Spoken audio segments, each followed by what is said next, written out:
Good timing on the incredibly loud, startling noise, Charles. That's very well done. You were waiting for that. Was your cue, huh? Cops are doing something. They're hitting the All right. the siren button in their cars. But Charles, it's almost Christmas. It's Christmas Eve. Exactly. And so hats off. Let's get that art department compliment in. Oh yeah. Here, wait. I prepared a little for people to see. National Buffoon's Christmas Vacation. We've got Big Stupid Joe getting electrocuted, and Kamala Harris looking like somebody looks when they're embarrassed by something their father did, which we're probably going to see a lot of.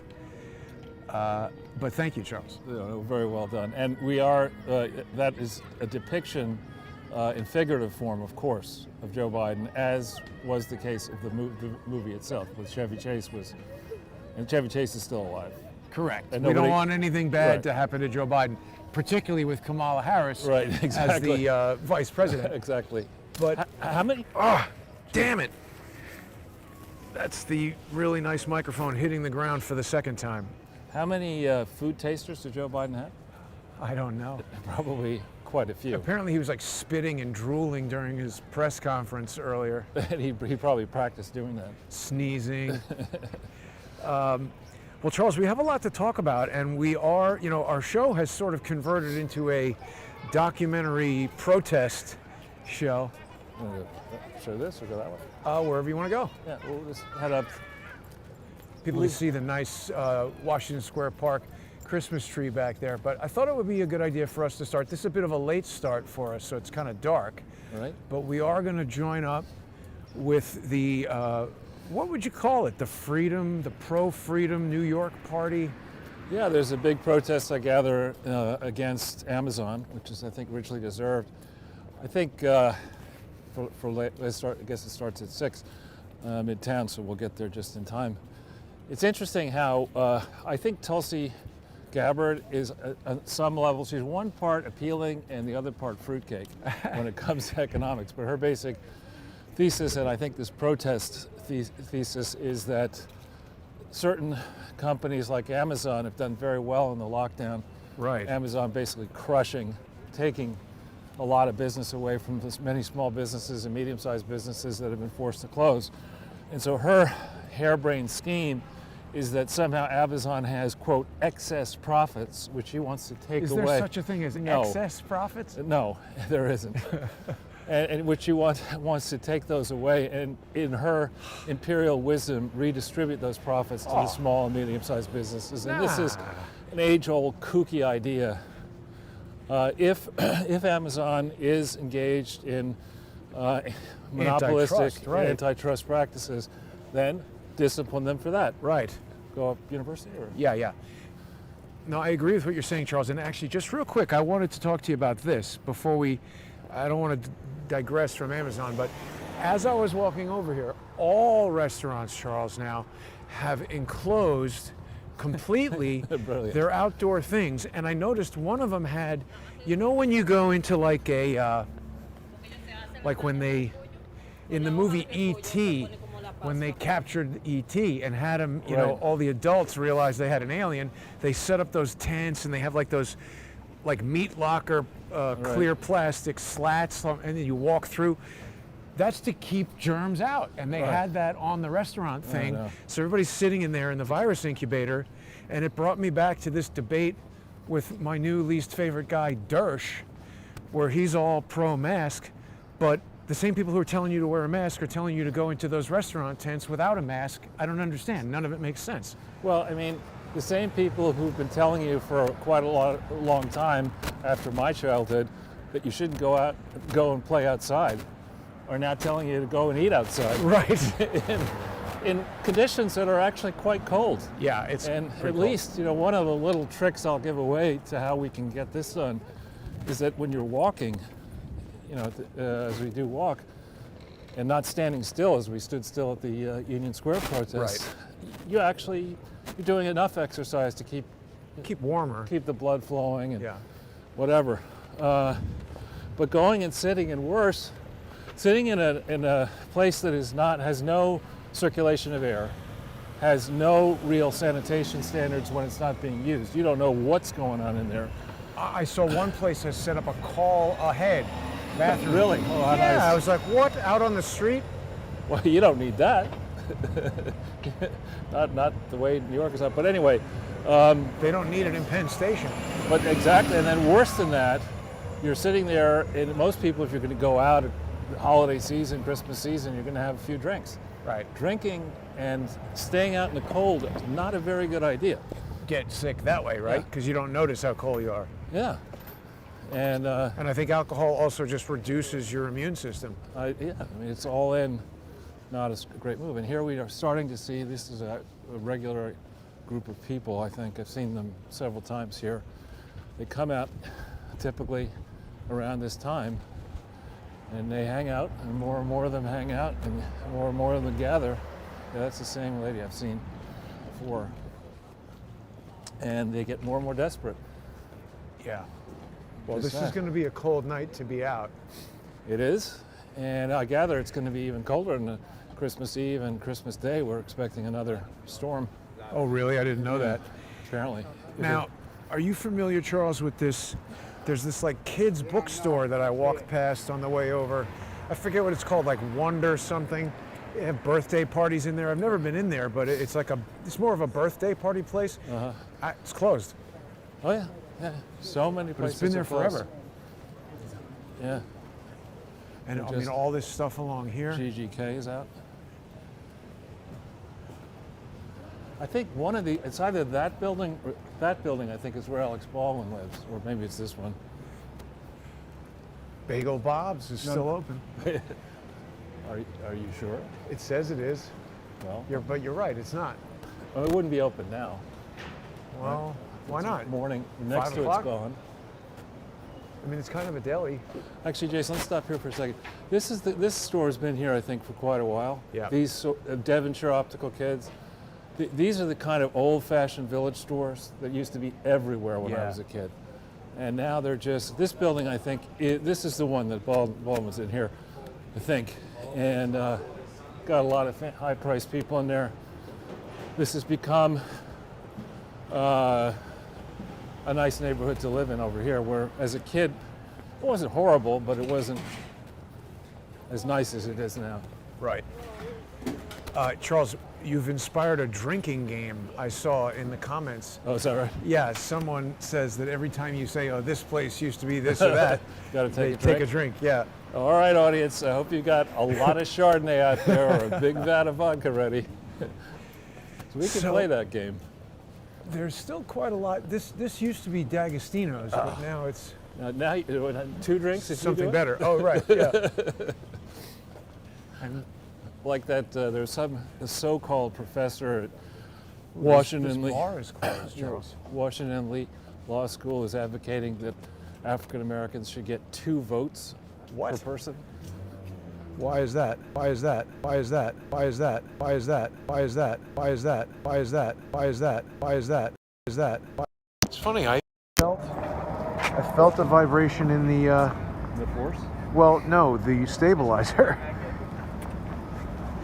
And then the audio went out. Well, it's interesting because there was a shifty-looking guy walk by us just then. Is that right? Yeah. I mean, it could be somebody with a type device, which would check 1 2, check 1 2.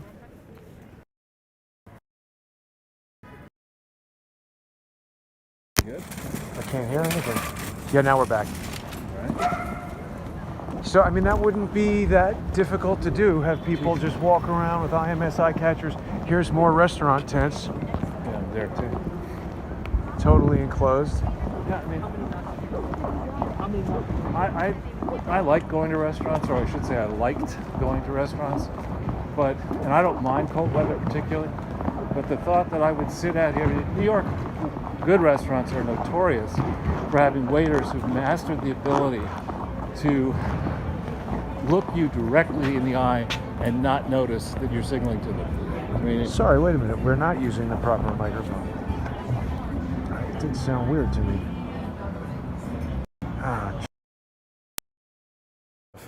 Okay, now it should be good. okay. So they miss. think we're good now. So to now have the privilege of sitting out here where there's no way the waiter's going to see you in some of these tents. Right, you could be waiting, right, good point, for a long time. And here, you're on one hand, you're in a tent, but it's open to the air. I mean, there's no heater that's going to keep you warm in there. This guy's all bundled up with a hat and everything. Right. Yeah, I don't know. It's a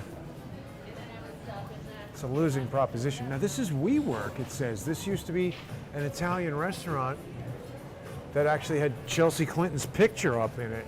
No, are you sure? Wasn't it this? No, that was the one. It might have been here too, but it was the one that's famous is over on you. No, that one I know. No, that was it. I'm pretty sure. Okay. My brother used to like that Italian restaurant. And here's Japan. Japonica, not really doing too well. I mean, it's just you have to be a complete knucklehead to want to go out. I mean, why not? It's a lot more expensive to go to a restaurant if you know how to cook, or even if you can just warm it in a microwave. You know, it's a lot more expensive. Not the microwave. Well, whatever. In some We're not things. giving legal advice, medical advice, or cooking advice. And especially not fashion advice in my case. But you don't have to agree that quickly. But anyway. So, yeah, I mean, it's so much more expensive to do that, and you're just in the comfort of your own home, and you don't have to worry about waiters screwing up your food, or who knows what even worse things could happen. And you're done. You eat, and you're in your house, and you can go to sleep if you want to go to sleep or do whatever. Now, Charles, not to belabor the point, but I did want to talk a little bit about this Dershowitz interview yesterday, because I went into it really with a very, positive and serious outlook. I wanted to ask him these questions because I had presumed, look, I don't need to like somebody's personality to engage with them on that type of a conversation, but I had observed a lot of the things that he'd been saying in other interviews with people that were just wrong. Yeah. And he's well known. He writes articles in all, op-eds in the New York Times and whatever, Right. Newsmax and everything. Well, Wait, that's Lenwich now. That's new. No, that's been like this. They just remodeled it. It's been here. Ah, Yeah. Another drink, guys. sorry. But he obviously was not interested in listening to that. He was spewing out talking points, some of which he had already said in our first interview. So I tried to stop him from doing that. And he's obviously somebody who's not into that. He likes to steamroll and get his message out. Right. He didn't actually want to have a conversation. Well, I watched that today, finally got around to watching it. And my reaction is actually one of sadness. Because at that point, I don't like his politics. I used to admire the way he thought and argued, but I saw a decrepit person thirsting for attention, something going on with it, thirsting for attention, and making a jackass out of himself. I agree with. To stand up there, I mean, you might have helped him do that a little bit, but I mean, to stand up and say, make those deprecating comments, denigrating comments to you. Careful. We had a fight going on there. Let's not get anywhere near this. That's a serious Those fight. kind of people have guns and knives. It's just not. Let's get away from that. Okay, anyway, sorry. Yeah. So for him to stand up there and say, I've been a professor at Harvard for 60 years, and if you think you're smarter than Socrates, and I'll go debate somebody else. I mean, the way he was debating. He called me an idiot. To a number of times. And that he should know better than that. I mean, if you're going to say that the way he uses the Socratic method and it's based on Talmudic thinking, and you should know that when you get to the place where you have to attack your opponent, not for his views, You've lost. you've lost. He, better than anybody, should have known that. And so I think in hindsight, he's going to actually regret that he behaved that way. You want to go across here? Or? Yeah. I agree, and thank you for saying that. I mean, it was just so stupid. He also has the dubious distinction, Charles, of being the oldest person I've ever told to F himself. Today. Well, this week, right. No, I'm pretty sure he's the oldest that I'm aware of. And I didn't want to do that. I feel very badly. There have been a few times I've had these sort of emotional outbursts, loss of temper on camera, and I don't like that. I regret when that happens. Well, if you remember though, when Tucker was migrating up the food chain at Fox, he started out, he was a weekend guest host on Fox and Friends. Then they put him in the 10 o'clock slot. Let's not go in there, let's go. I just remember being surrounded at one point. Right. That he got a lot of attention by bringing people on the other side onto his interviews, and then if they made a mistake, he didn't say the F-bomb on Fox, but he just destroyed them. and that catapulted him, I think, to the 9 o'clock slot, and then ultimately to the 8 o'clock slot. He's backed off of doing that kind of stuff in the past, but Right. you were engaged in a substantive argument there. And he had a narrative he was trying to sell. Exactly. Right. And I think the substantive argument that he had to agree with you on is that that you have an absolute right to make a final decision about your personal health. Right. Right. You have that right if you're of sound mind, above the age of 18. But where I think, as an English friend of mine liked to say, lost the plot. Exactly. Is when he went on this fanciful tour of saying that once you take the benefit of this, quote, vaccine, which he refused to define, Right.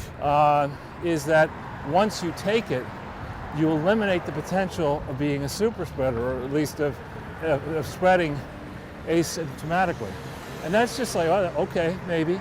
But that doesn't necessarily mean that the virus won't still spread.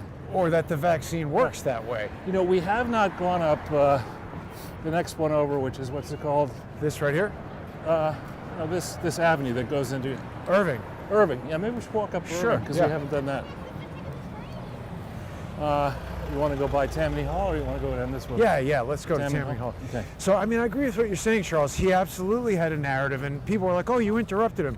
I stopped him when he was saying things that he had said in our first interview, because here's what he did. When he was on with David Freiheit, I think they went for about 90 minutes. Right.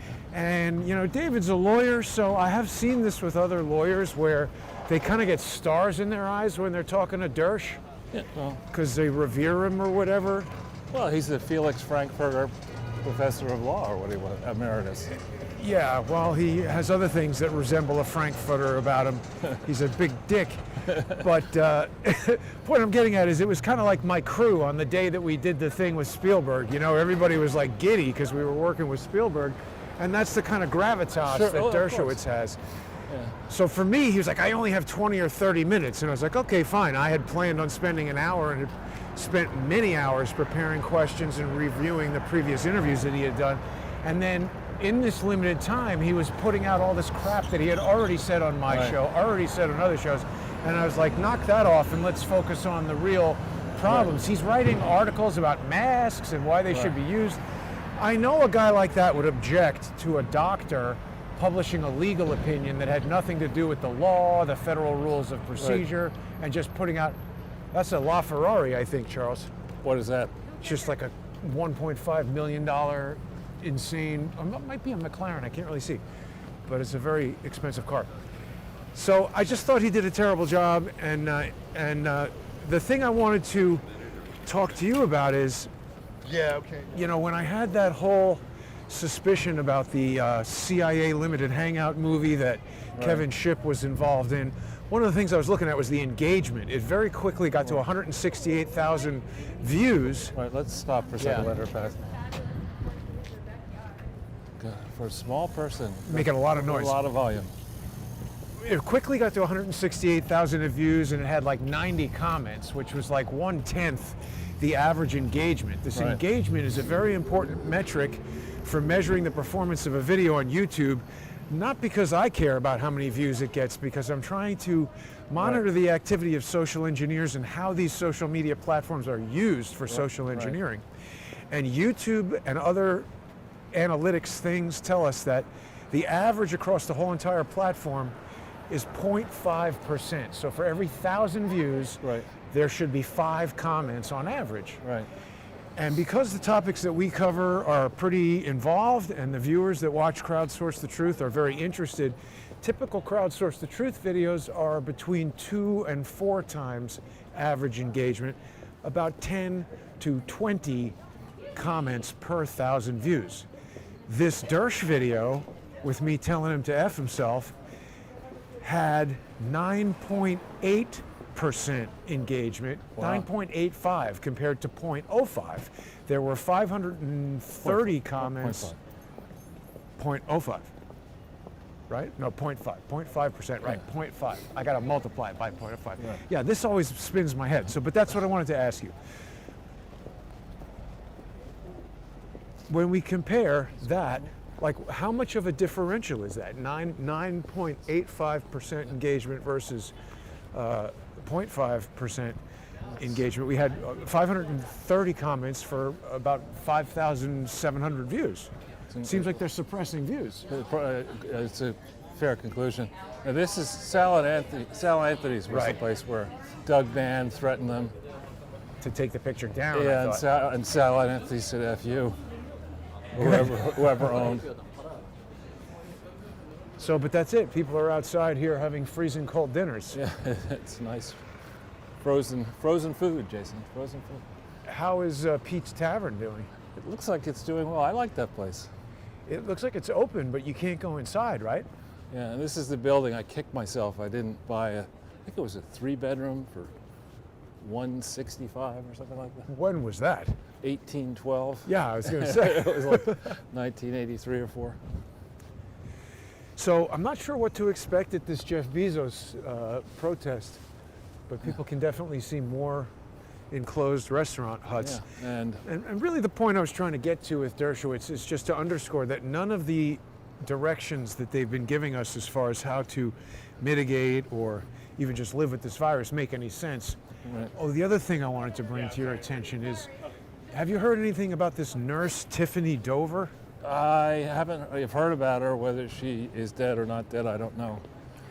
Well, I mean, it appears that she's alive. She did appear in a video put out by it's the CHI_memorial on Twitter. Right. And she was injected, I think, on the 19th or the 20th.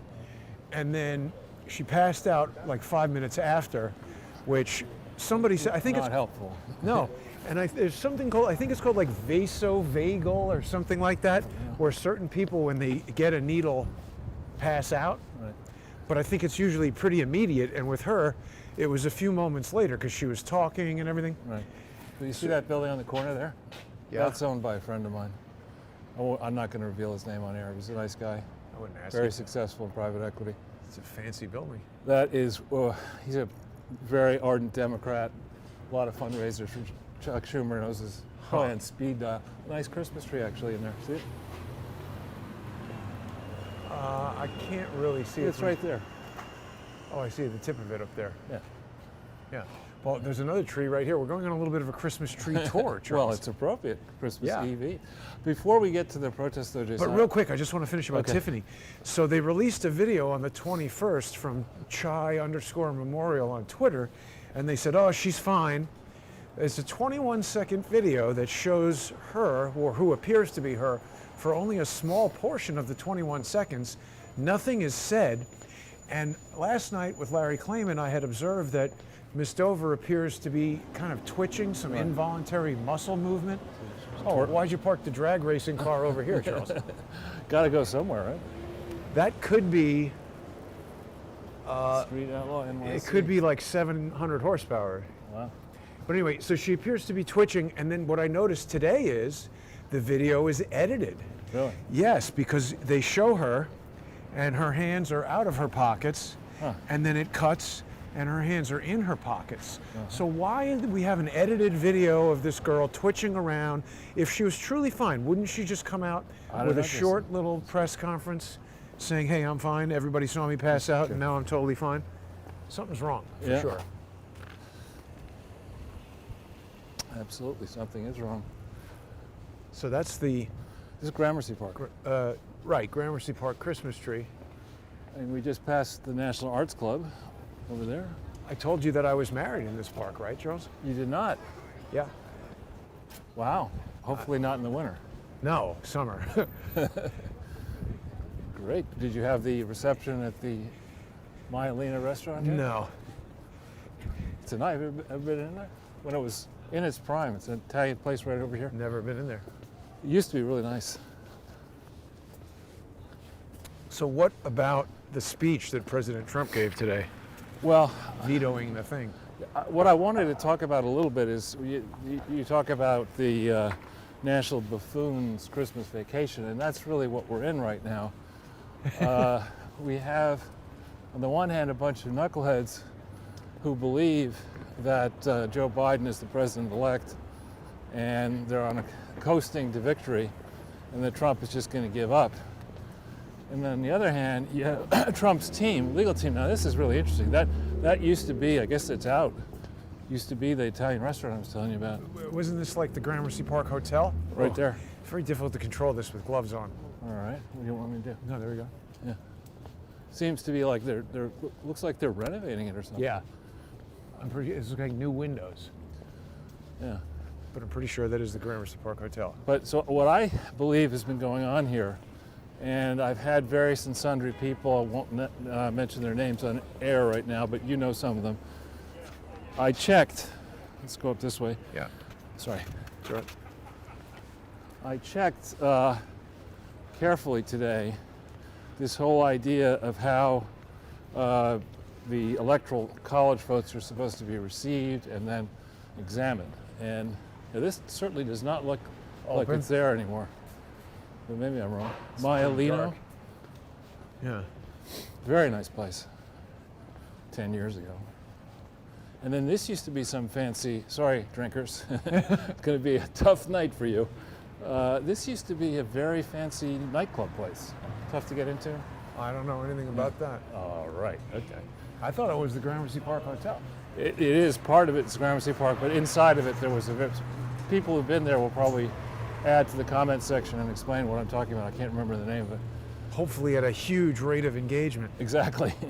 So what I believe has been going on is that Trump's real legal team, the people who've been on the case and who are fighting not for him so much as for the presidency, understand that within a Democrat or a corrupt Republican state, you can get away with breaking the law. You can do it. Yeah. And you can control the state apparatus to a point where you're not going to be prosecuted by state officials. If it's really bad within the state, it might rise to the level where the U.S. attorney wants to get involved, and there you may have more of a problem unless that U.S. attorney is corrupt. Like Alexander Acosta? Like lots of people here in New York, for example. And so we've all been watching to see, would the Electoral College meet? Yes, they met. What is this? I have no idea. We're on a break. Oh, wait, this is all stuff from Friends. It's the Friends experience. Yeah. What is this? When did that get there? I don't know. It's the Friends experience, Charles.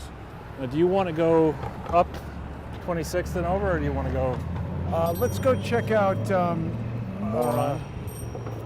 Madison Square Park, Okay. and then we'll head over to Bezos' house. This is new, this Friends experience. Yeah.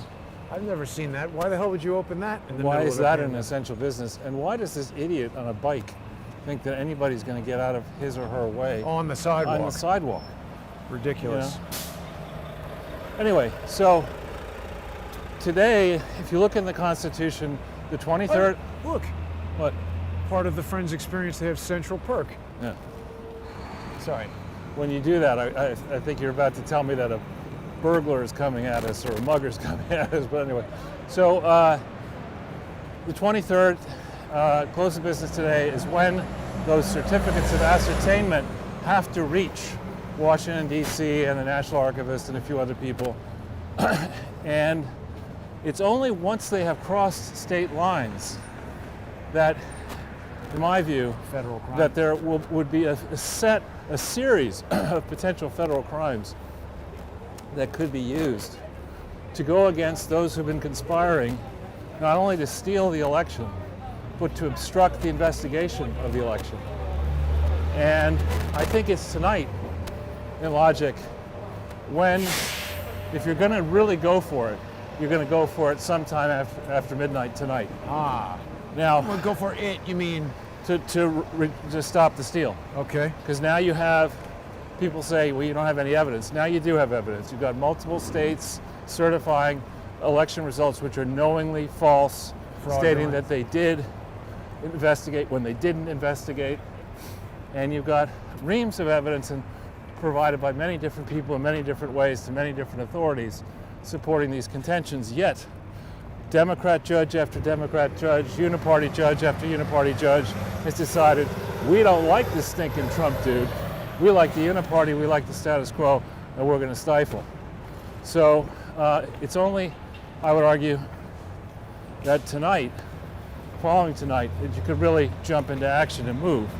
Now, in light of in that context, we understand that Donald Trump declared tomorrow, and I don't know how you do this without the legislature getting involved, but Christmas Eve is a federal holiday now. I'm surprised that it wasn't before. No, it was never. It was you get Christmas.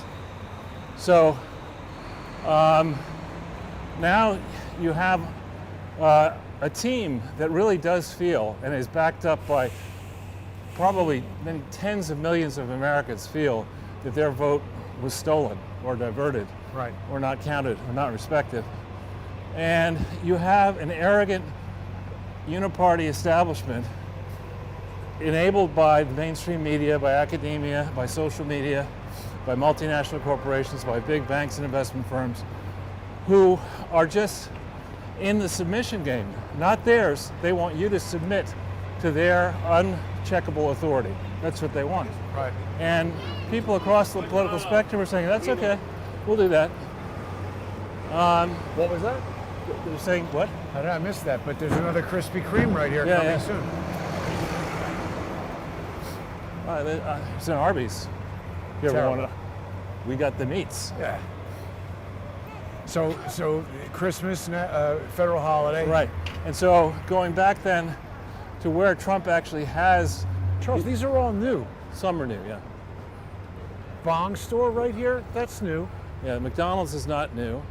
This is not new. Been there 22 years. It's closed. Was there 22 years.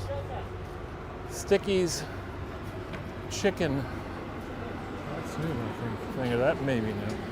So let's go up that way. think. Yeah. Sorry, so we keep kind of interrupting okay. the Christmas becomes a federal holiday. Right, so we're gonna have to wait a few seconds here. So in addition to the drama on the steal, we have the drama on the stimulus check. Right. And so Trump Epic is, speech on that. that was an epic speech, it really was.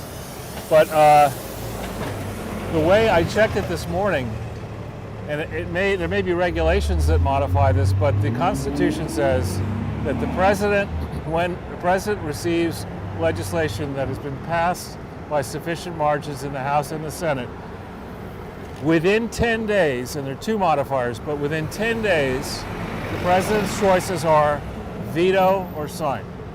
If the president fails to veto or fails to Default. sign, it becomes law within 10 days. Then the question becomes, and there's two modifiers.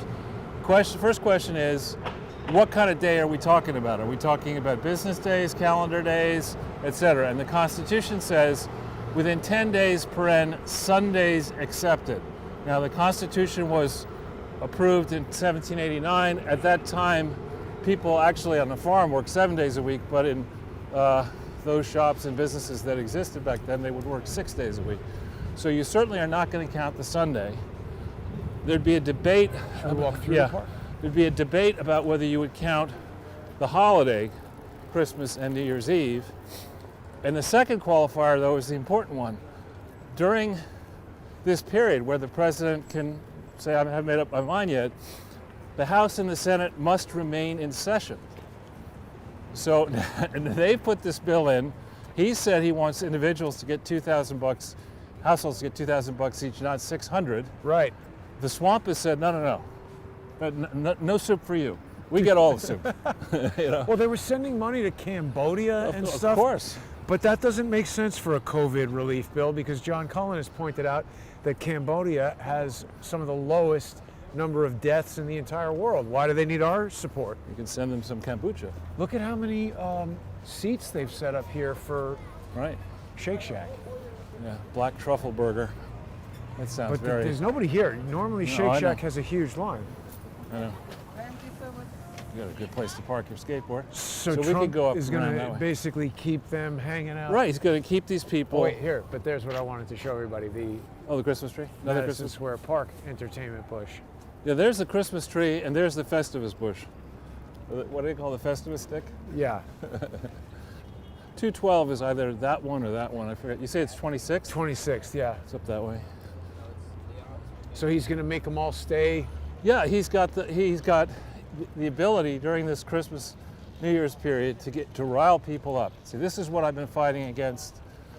Here's a 5,000-page bill. We'll go around the perimeter. Sure. 5,000-page bill. That didn't get written in a week. They've been Right. working on this for a long time, divvying up the pork, trying to hide what they were doing from you. The people, as in the case of Obamacare, voted for this bill without reading it.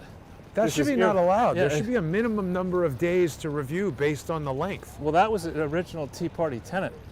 You'd have at least 72 hours to read any bill that was going to be voted on. And of course, that didn't happen It's here. got to be a number of minutes per page. Like, Well, it's just preposterous. It's absolutely preposterous. It's reckless, it's irresponsible, and I'm sorry, I'm going to use the phrase. And Bitch McConnell should be ashamed of himself. Yeah. He really should. yeah. And as should any Republican who voted for this. It's a mess. Yeah. Giving money to illegal aliens but not to citizens. Right. It's crazy. And the arrogance of Nancy Pelosi. Imagine if the buffoon and his accomplice, Kamala Harris, are in fact president and vice president come 12/01, January 20th, and Nancy Pelosi's in there, Right. and they steal the Senate. If they're going to do this kind of stuff now, Yeah. imagine what they're going to do next year.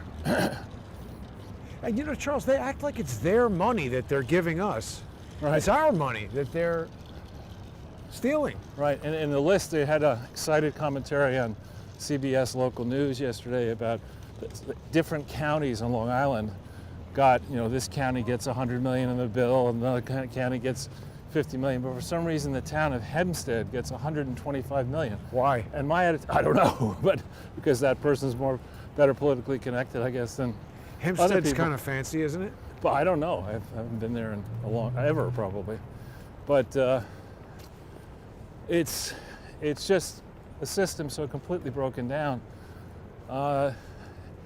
And we're in a place with interest rates where they are so low, you could still paper this all over.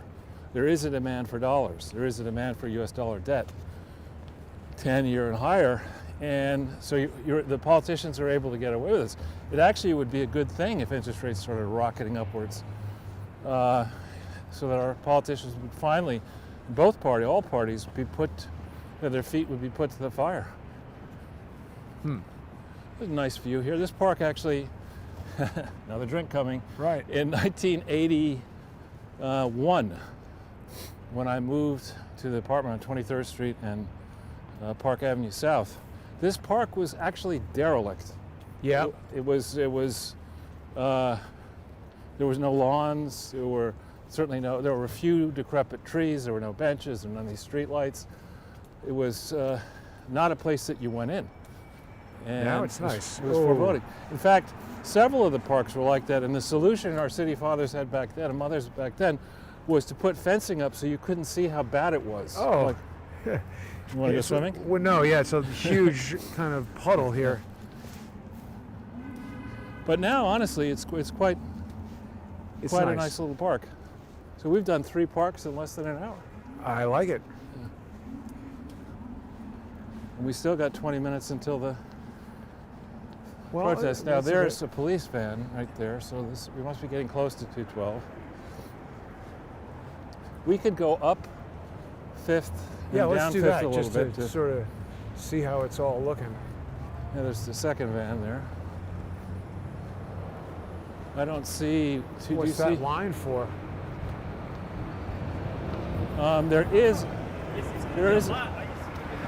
is a roof garden bar. Oh yeah, right. The 255th. Here's 225. You say it's 212? So 212 would be down that way.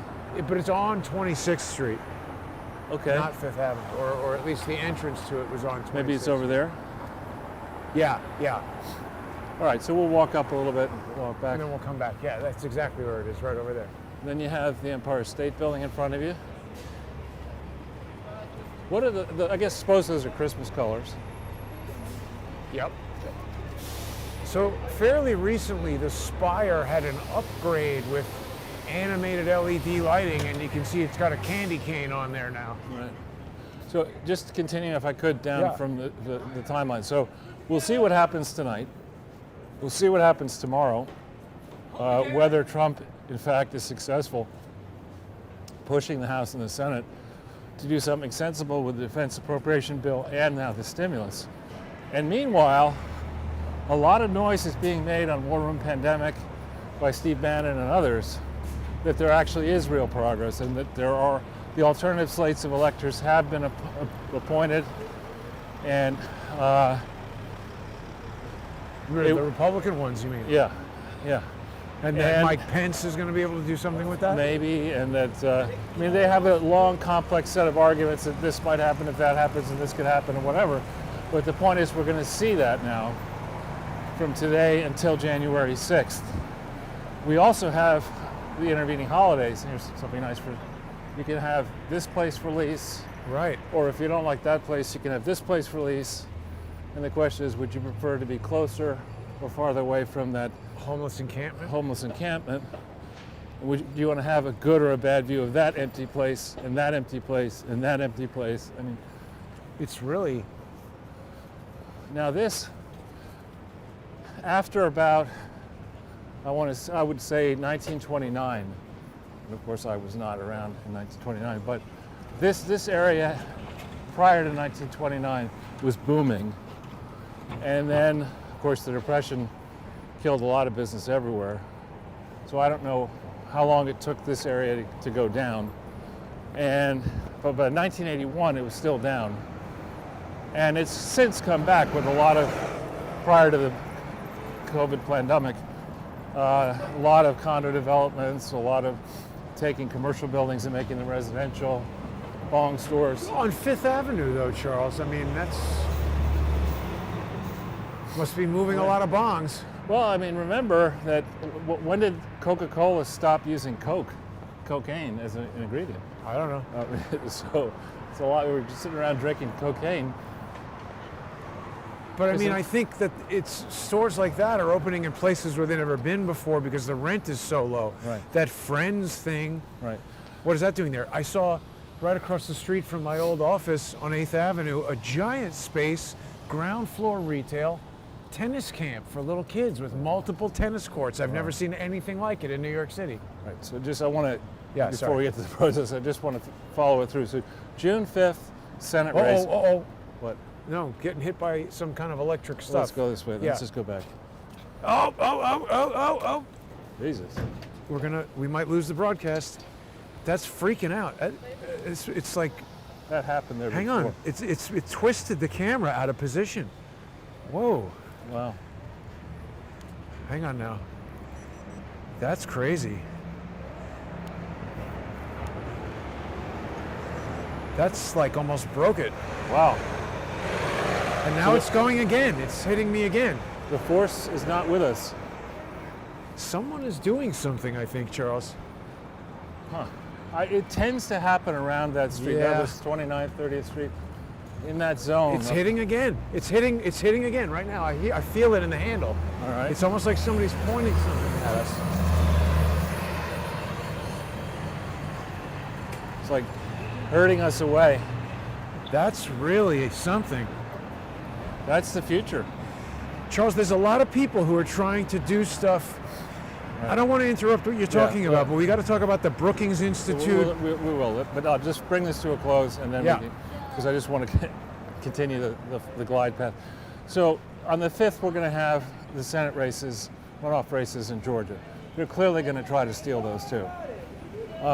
And we could end up in a place where Kamala Harris, if she is the vice president, or Pence, if he's the vice president, vice president, vice president, vice president, vice president, vice president, vice president, vice president, vice president, vice president, vice president, vice president, vice president, vice president, vice president, vice president. Now the audio.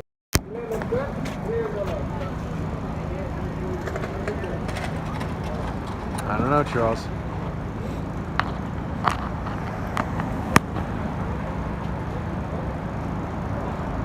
Hopefully this comes back here.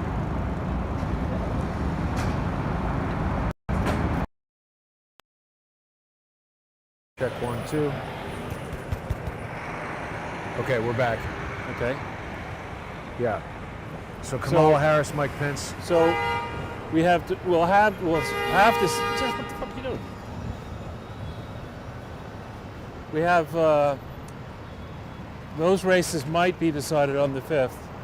The next day, the joint session of the Senate and the House is supposed to take place, wherein we review what electors say, what states say, which slates of electors states claim are the lawfully selected slates of electors.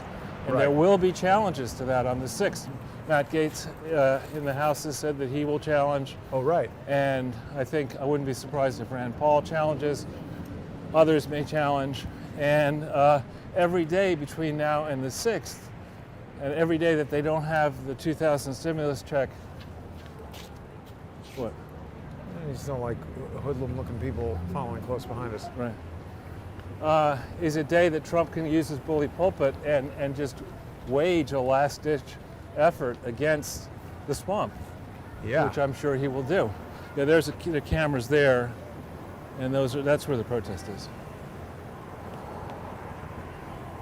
That's it right there? I think so. There are people dressed up in Santa outfits. So the point being, most people like at Christmas time and holiday season, New Year's Eve, most people like to sort of put politics aside, spend time with friends and family, and dial it back. This is not going to be one of those periods.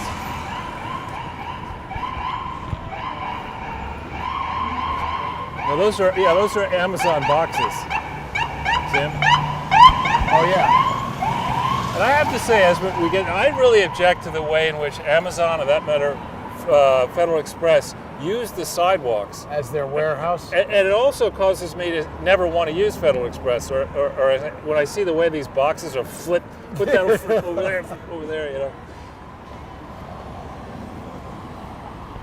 And I also don't like the idea, whether it's Amazon or anybody else, you shouldn't be setting wages so low in a company that's created mega multi-millionaires and billionaires that the key employees have to live on food stamps or whatever to get by. That's just wrong.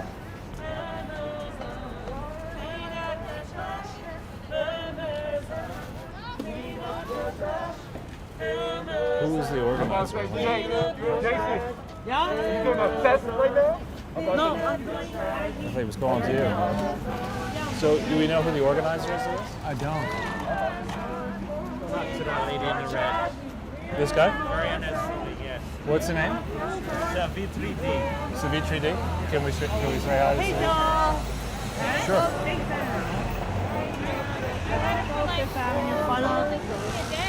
Hi. Jeff Bezos. Would you be interested in being on a YouTube show? Sure. Briefly? Hi. What show is it? Hi. So fill us in. What's going on? So we're here. This is the Church of Stop Shopping and the Congress of Essential Workers. And we're here building a Christmas tree out of Amazon trash. All this trash I collected in a single afternoon in my neighborhood in Brooklyn. Wow. It is truly ubiquitous. It's And also everywhere. so we're here just to say, Amazon, they trash everything. They trash the planet. They trash families. They trash local economies. They trash our city. Who pays to recycle all that? Not Amazon. Not Amazon. Who does the work? The city.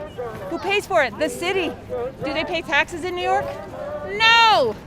So we're here anyway on behalf of all the workers at Amazon who are having a hard Christmas, those who got laid off, the 20,000 workers who got COVID working in Amazon warehouses, 20,000 that we know of, and they won't tell us how many died. We don't know.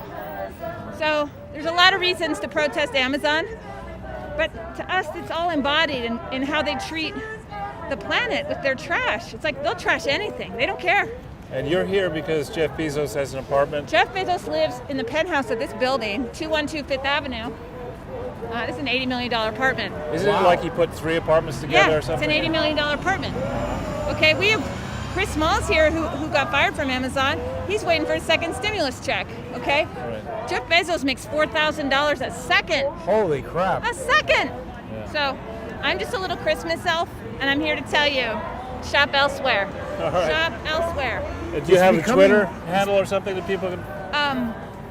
The Congress of Essential Workers and the Church of Stop Shopping. Rare Billy Talon is the Twitter handle. It's a little difficult to not shop at Amazon. What do you think about when they took over Whole Foods? Listen, it's not hard to not shop at Amazon. We lived thousands of years without Amazon. Thousands and thousands of years. We did fine without Amazon. But now they've closed so many places. You know what? Here in New York City, I can say for sure, you have a lot of alternatives to Amazon. It's easy to find an option to Amazon. And on the internet, all you have to do is scroll to the second or third page, and you find all the alternatives to Amazon. I actually did that last night. Yeah. I just was buying some random thing. I was like, where can I get this other than Amazon? And it was Yeah. cheaper. A lot of places, it turns out. So, you know, I think we don't need Amazon. It's like fabricated out of thin air. It really isn't. They don't do anything. They just move things around and shave money off of everything. They shave it off the makers, the distributors, the sellers, Pressure the vendors, the yeah. consumers. I mean, we could do a lot better, you know, with what we know and the history we have, especially in New York, which thrives on neighborhoods and small shops. And right now, especially, this is time we really need to give them our support. If we want our city to be what we think our city is, you know, which I do. I love this city, you know. You know, they're going to be squeezing out movie theaters now. They've got all kinds of deals. HBO Max has got the streaming for Yeah. Wonder Woman, and then Amazon is going to have Coming to America too. Yeah. There will be no movie theaters anymore. Almost everything you buy will come I mean, from places we've been like the Amazon. Church of Stop Shopping has been talking about this for decades. So it's now finally happening, right? We are losing our culture to convenience. And we did this. So let's remember who did it. We did it. We participated, all of us, all along the way. We didn't, you know. Look at all these cops Oh, look, arriving. who's here? Now, It's our security detail has arrived. Are you aware that Amazon also controls like some huge percentage of the servers that run the internet? I am aware, and that is really their profit. That's where they make their most Right. money, yeah. Our friends have arrived. And they So have this is all kind of a front in a certain I'm waiting for sense. the Like bikes to that's show up. really When the where bikes they're get here, then we got stuff to do. that's where they're that's where they're headed, right? they handle a lot of Data. cloud data services for the Right. CIA. Yeah, and so basically when you shop there, you are determining your surveillance future. Let's just say it like that. Well, so you're on Crowdsource the Truth too, which is Jason Goodman's YouTube channel, Uh-huh. and that's Jason Goodman. Hi, Jason. Nice to meet you. Yeah, Thanks for likewise. putting this together. Yeah, sure. And good Charles, luck. let's check out the Christmas tree made of Amazon garbage. Sure. It's been quite a Christmas tree tour. Ain't no safe way to work it. Does each one of these boxes have some coal in it? Sure. The cost of convenience. The cost of convenience. The cost of convenience. The cost It's good singing. Tough to convenience. do. The cost of convenience. The cost of convenience. The cost of convenience. The cost of convenience. We shouldn't block the sidewalk. Careful, Jason. Ain't no safe way to work it. It's interesting. This puts a little bit some of the other demonstrations that we've been to, puts them in perspective. Yeah. I mean, this is I think it sounds like it's a just protest, Yes. but it's not at this point. It's very early. I guess it's not even 6 yet, probably. It's going on 6. So maybe more people show up. But it takes no position on who should be president. It's just Amazon. Well, I think in the anti-monopolistic area, that is a pressure point that should unite across the political spectrum. Who's in favor of monopolism? It doesn't help anybody. Right, Well, except Jeff the monopolists Bezos. and Bill Gates, and we see the dangers of allowing monopolistic practices to happen at the same time that we have a global superstructure that's with no regulation, no enforcement of law, and corrupt elements at every level: state, local, national, regional, then global level. There's just no power that can stand up and say, we're going to take on Jeff Bezos. The Canadians will say, well, we stopped Amazon from operating the way it operates in the United States, but very few politicians in America are going to shut down Jeff Bezos. He personally owns the Washington Post. Yeah. He's got a gigantic mansion in Washington, D.C. He's got just literally a gigantic building. And he's on a campaign, of course, to make sure that the politicians in the swamp are definitely going to do his bidding. So it would be nice to see some people grow a set. A guy like Donald Trump in his 2nd term, or maybe his 3rd term. Just kidding, I'm the 3rd term. Stand up and do something about this, because nobody else does. Democrats don't, Republicans don't, rhinos don't.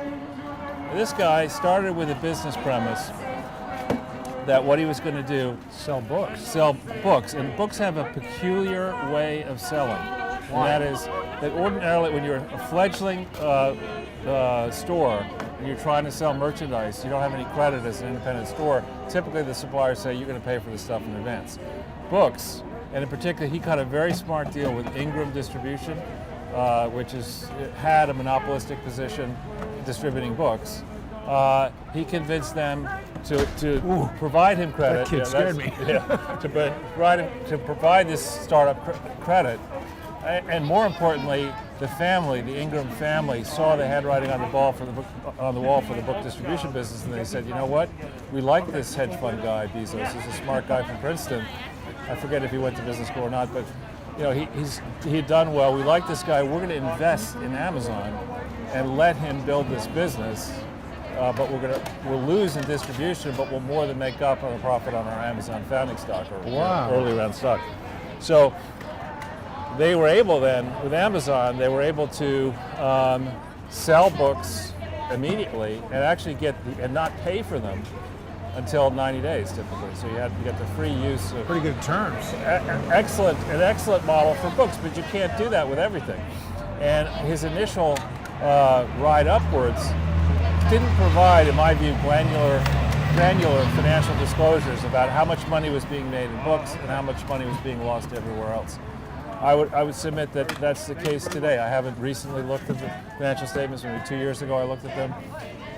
Like other large companies, it does not properly, in my view, if it really cared about transparency, disclose where they make the money regionally, state-wise, inside the United States, where they make the money geographically and by product, and more importantly, where they make the cash flow, not simply the reported operating profits. Well, now they have credit cards and video streaming services. Well, I mean, it's everywhere. just such a huge. Right. So they have the cloud business. I think is probably where they make a tremendous amount of money. And that's the data, they know what everybody's buying. They know what you're doing, what you're talking about in your house. Right, and that subsidizes the losses elsewhere.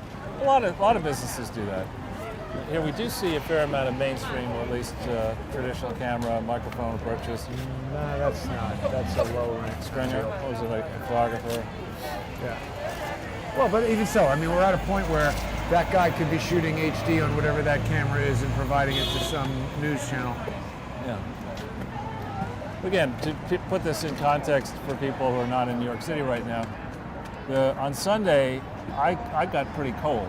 Yeah. Because we were standing Not still. nearly as bad now. Yeah, it's very pleasant. So, and it's also a shopping day prior to Christmas. I mean, you can't. This is really typically the last day that people might shop Right. prior to Christmas. Christmas Eve, you sort of want to Should be home. busy right now. Should be very busy, and it's not. And I hope that this that Bezos's the contrast in Bezos's personal wealth and extravagant lifestyle and his instincts that he wants to control everything, contrasted with the way in which Amazon workers are treated and small businesses are treated. But what the globalists don't understand is that the businesses we walked by in Greenwich Village in that Devonshire house there, those small businesses, those are the businesses that tend to really multiply the money through the chain of sourcing stuff, selling stuff, employing people, tracking all that, using local accountants and lawyers and whatever. That type of a business tends to have a very positive impact on the local economy. A business like Amazon is quite the opposite. You're going around the world, you're trying to sell in the main in their Chinese products. cheap crap, Yeah. and for much less than you can get it in a remote location inside the United States. And in the initial period of the gigantic growth of Amazon, you also had the support, the subsidy that the Amazon purchaser, the purchaser of goods on Amazon didn't have to pay sales tax. Right. So when you started thinking that through, if you're living in the suburbs, and the choice is getting in a car, the wear and tear, getting to the mall, spending your time doing Your this, time, right. and you dollar all that out, and you have to pay sales tax on it, versus just or Get it tomorrow or on whatever. a pure economic basis. Once you start to trust Amazon and the internet, it's just a lot smarter. And so they should have actually assessed sales tax a long time ago. And I think it is fair to look at whether Amazon is, if not a monopoly, a near monopoly at this point. I think it is. They're leveling up, Charles. They are. Whatever that These means. guys came prepared, I have to say. Yeah. Now, Now- I'm surprised actually. The lights are going on now. Yeah, I'm surprised actually that they're not being stopped because I believe this is not. Is this city property or is this? I don't know. Yeah. The apartment building, I guess, I mean, it's permitted. The cops are here, so it's permitted. Yeah, I know on my street that the Brownstones have a responsibility for cleaning the sidewalk. So I'm actually surprised that they're not saying you can't do this, blocking the traffic. But, I bet Jeff Bezos is not in there. oh no, of course not. He's probably in Stad or on a yacht somewhere. I was going in to say, Bora Bora. I mean, I don't understand. These guys who have these super billionaire yachts, like, why ever leave that? Yeah. Just have your helicopter on there and Meanwhile, his ex-wife is giving away $1 billion a month to charity. wow. How many billions does she have?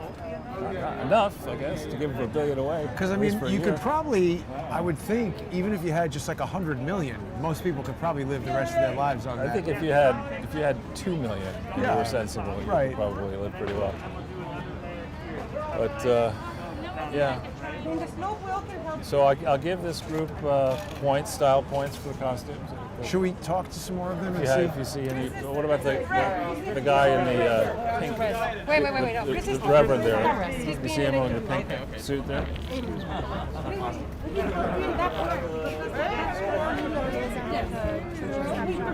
Have any questions or Oh, sure. looking to talk to anyone or Sure. anything, I'd be happy to. Sorry, I missed what you said. I'm a media liaison for the Church of Stop Shopping. Okay, the Church of Stop Shopping, the thing Yes. is called.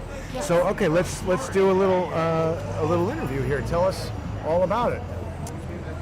Well, the Church of Stop Shopping, as you can see, is building this garbage Christmas tree as a message to everyone about what we're doing to our environment and our economy by relying so much on Amazon for all of our products. The amount of trash produced by Amazon in a year would circle the globe like 5 times. Wow. It's 496 billion. Actually, I'm going to check that figure, but I mean, it's a huge amount of waste. And the impact on local businesses, you can see what's happening around us. Absolutely. Well, what Obviously, we're in troubled times, but And what about the impact that Amazon has in terms of heating and cooling its buildings, fueling the cars, and the delivery trucks, and the planes, and all that kind of stuff. Isn't that a very negative impact on the environment? Oh, of course, it's huge. I mean, just think about the fleet of. I'm going to call up these numbers for you. Hold on. Sure. Do you know if Jeff Bezos is home right now? He's home somewhere. I don't. But you know who you should talk to for this is Reverend Billy right here. Who's at that? the Church of Stop Shopping. Reverend Billy. Reverend Billy. Yeah, He'll have. Not Bill Clinton. No, it's that guy. He's got a good singing voice. He has all the talking points and the facts at his fingertips more than I do. He's the spokesperson for the group. We will speak to him. You want to do it? Is this a 501c3 or is it you organize this as a charity and you fill the paperwork out right? Yeah. Oh yeah, totally. It's one of the things we do. We specialize in exposing charity fraud. And Jason has this is Jason Goodman here. I'm Charles Ortel.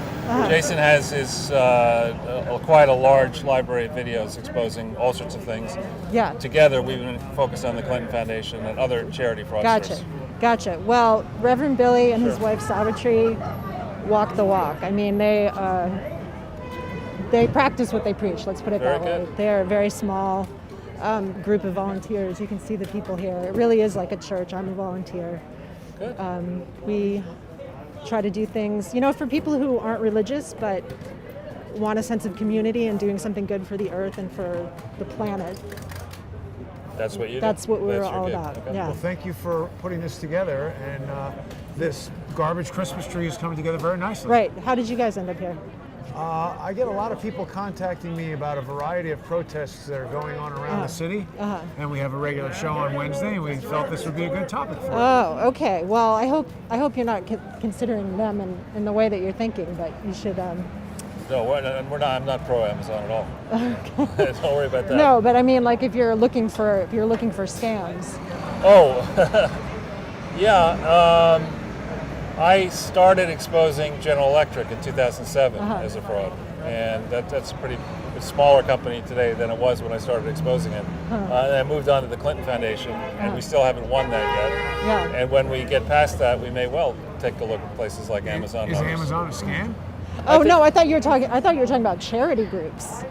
That was my concern that you were. Oh no, you mean charity groups? So you're thinking, but we're not thinking you guys. We didn't even know you were a charity. We just came here because we heard that you were protesting Bezos, and we agree with that. No, they're an activist performance group. Do you have a card? I don't have a card. Can I forward you our email? Yes, press release? truth@crowdsourcethetruth.org. Okay. Oh, we'll catch him now. Thanks. Thank you very much. Hallelujah. .org. A Christmas tree made out of Amazon trash.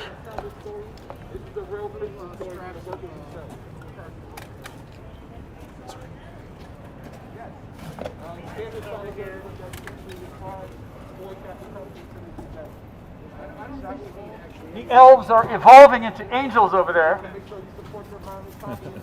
putting their wings on. Oh, that's cute. Are the wings made of Amazon trash? They may be. I think they might. They're under the paint now. It's so recycled. So, Reverend, give us an overview. What is it all about here today? Well, we have this. We have another, amazing unicorn company, and these companies that come out of nowhere and just blast into space. We have a weakness in our culture for kind of admiring the gangsters that run them. Oh, you're fucking me. Oh, I get it. Yeah. You're a trillionaire. I get it.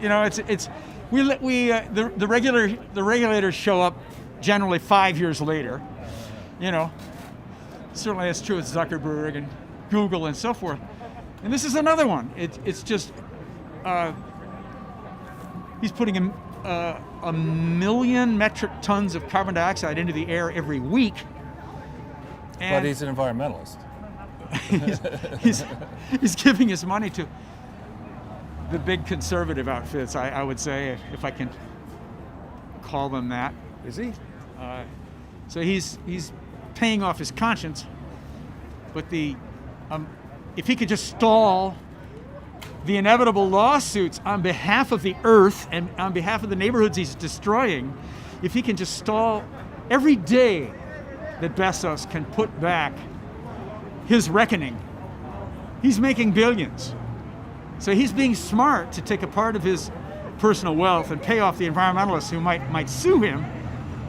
He knows what he's doing. Another few months, another year of what he's doing, another 100 billion. I mean, he's making money so fast. So this trash comes into our municipalities, and you know, there's an argument that, well, it's our purchases, so therefore we should take care of the trash. But for us, it's the physical symbol of the carbon dioxide that's going into the air that's driving the heating of the planet. That's really the issue with Amazon. Of course, with the Church of Stop Shopping, we're defending neighborhoods, so we don't like the impact on the smaller shops. And the thing about a healthy neighborhood is it's at least partly a gift economy. You know, the value isn't commodified. It's friendships, it's trust, it's loyalty. And these giant Wall Street finance chain stores, they just come in and just make it difficult for neighborhoods to, you know, pay the rent in the most basic way. Maybe it's kind of impersonal as well. You raise a good point. You know, your local shop, you know the owner, the family that runs it. Yeah. Now we're just ordering from a computer, getting stuff delivered Yeah. from somebody we don't know. What about little kids who are growing up right now? I mean, everyone's wearing masks to protect themselves from coronavirus. Little kids right now, they don't see a smile. They're not walking into a shop and knowing the store owner who might hand them a lollipop and be a friend of the family. It's really depersonalizing the world. Yeah, it's got to be, oh, what a wonderful life. That's how they can research neighborhoods. So what does the Church of Stop Shopping hope to accomplish? We want people to consciously resist the impulse to go into that. It's becoming an addiction like meth or something right now. You just touch the screen, and 24 hours later somebody comes to the door with the thing that you touched. And people are addicted to that right now, and we want people to resist that and to know the cost of that convenience. Amen? Amen. There you go. There you go. Thank you very much, friend. Well, good luck. How's our box tree coming here? We're done. Are we done? Almost. That's a towering pile of beautiful garbage. tree. Well done, I have to say. Sorry, and I had a technical difficulty. Crowdsourcethetruth.org. All one word, crowdsourcethetruth.org. And that's Jason, and I'm Charles. They really came prepared. Very beautiful box tree.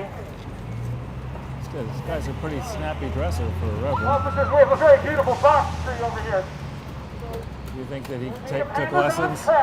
Did he take lessons from the Reverend Al Sharpton? I don't think so. At least in his dress. But Al Sharpton looks like a Q-tip to me. Head is too big for his body. a greatly diminished Q-tip.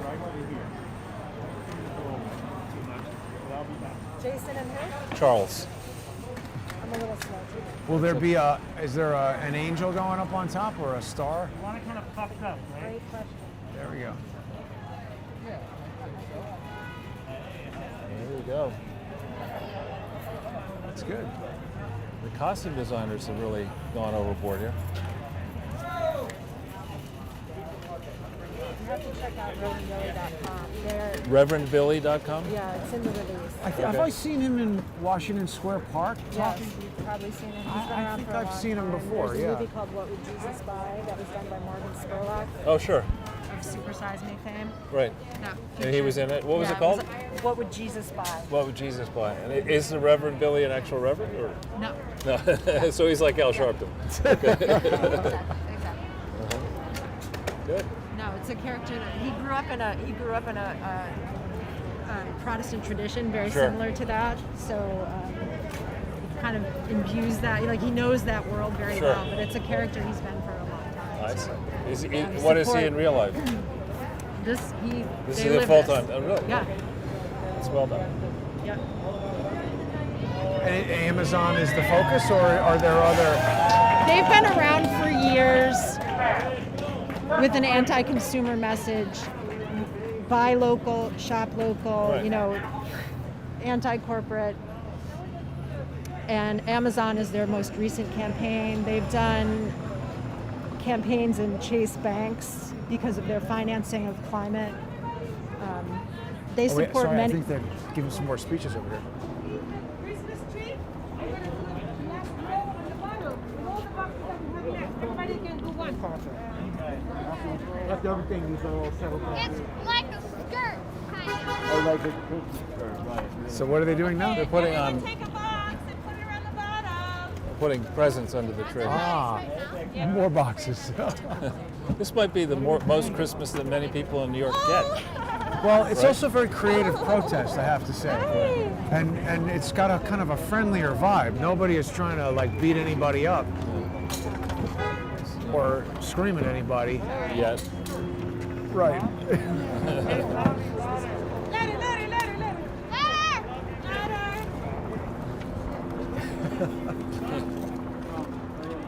Now there's a helicopter above. It's just passing through. Or It's getting colder now. we're still, just to put this in perspective to our other protests, we're only 15 minutes into this. And you see how the crowd has grown. It's probably almost twice what it used to be, but it's still relatively small.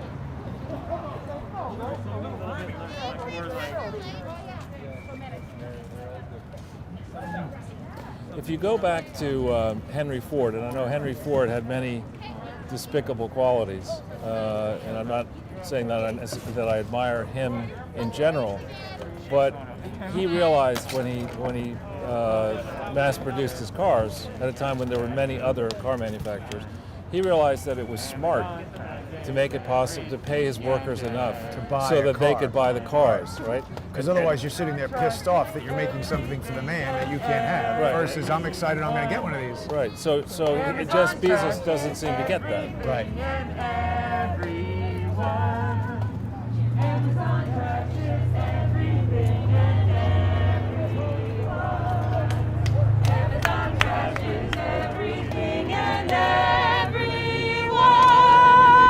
Amazon trashes everything and everyone.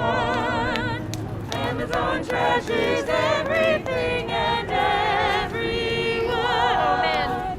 Amazon trashes. Definitely are the best singers. Yes. It's really tough to sing on key outside with no prompt. Amazon trashes everything and everyone. Amazon trashes everything. Oh, and there's a sign replacing. Everyone. Amazon trashes everything and everyone. Amazon trashes everything and everyone. Amazon trashes everything and everyone. Oh, they're putting lights on it now. Yeah. Amazon trashes everything and everyone. Amazon trashes everything. Charles, this might be an even better Christmas special than last year. That's right. It'll have to be tough to top it next year.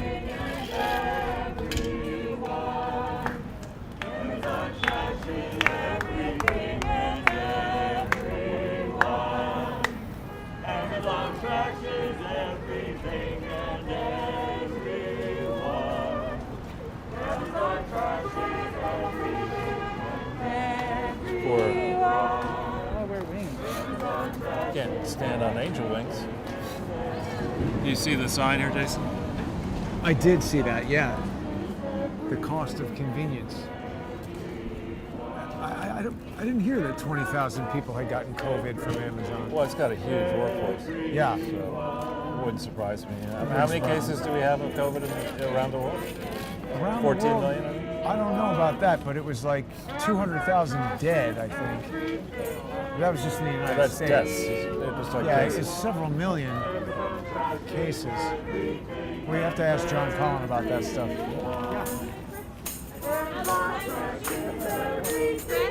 We got the band coming in now. Oh, the man.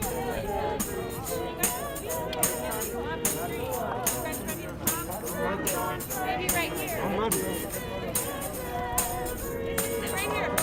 Young lady, you know, This is our spot, Chris. are those Dior goggles?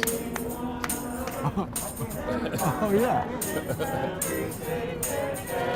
We are in the fashion district. that's very Star Wars looking of her. I know. It's quite a combo.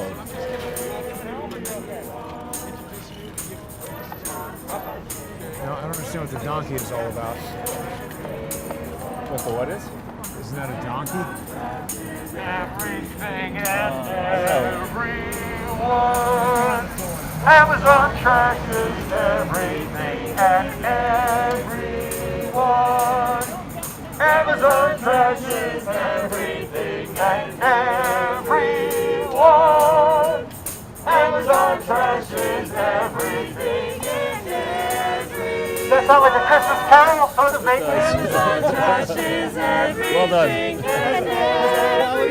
everyone. Amazon trashes everything and everyone. Welcome to a celebration Amazon trashes everything and of all everyone. resistance Amazon trashes everything to these Wall Street finance corporations everyone. Amazon coming to our neighborhoods and delivering trucks and everything in our and neighborhoods. everyone. Attack on mom and pop stores. Amazon trashes everything and everyone. And then they leave us with all this trash. Amazon trashes And of course, everything and this trash is symbolic Amazon trashes everything. of the 1 million metric tons of carbon dioxide that Amazon puts Amazon trashes into the atmosphere every single week. Amazon trashes And we are here, the Church of Stop Shopping, everyone. co-sponsoring this event with the Congress of Essential Workers. Be careful. Amen. Let's give it up for the Congress of Essential Workers, Amazon workers. Amazon workers that have been harassed and in many cases fired for trying to distribute and educate the details about how to stay safe in the distribution centers from the coronavirus. And I'd like to turn the bullhorn over now to Christian Smalls. Has been a worker for years at the Staten Island Distribution Center. And when he led a group of people trying to bring information into the warehouse for the workers there, they fired him. He's here now. Chris, here you go. Is he related to Biggie? Christian Smalls related to Biggie? Yeah. First off, I just want to say thank you all for showing up today in solidarity with the workers of Amazon. And what I would like to do, out of respect for those over 20,000, because I know those numbers are watered down. Yes, they are. Amazon, just to give you some information, Amazon has over 1 million plus workers worldwide. Over 600,000 workers nationwide. That's right. No way only 20,000 tested positive. No way. We're talking about 500,000 people. It's more. Possibly more than that. That's watered down. And right now I want to have a moment of silence for all of the people that got sick and died during COVID-19. Join me right now, please.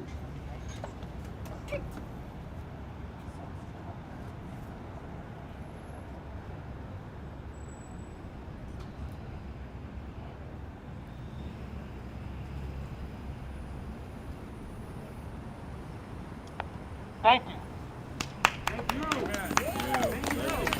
Bravo. Like Billy said, I worked at Amazon. I started in 2015. I opened up 3 major buildings for them in the tri-state area. I started off in New Jersey, opened up EWR9, transferred to Connecticut, BDL2. My last building was JFK, Staten Island. I started off entry level, making $12.75 back in 2015. Working hard, long hours, 10 hours a day, 11 hours a day. Taking time away from my family, my kids, to work for the richest man in the world. With hope that this company would take care of me in return.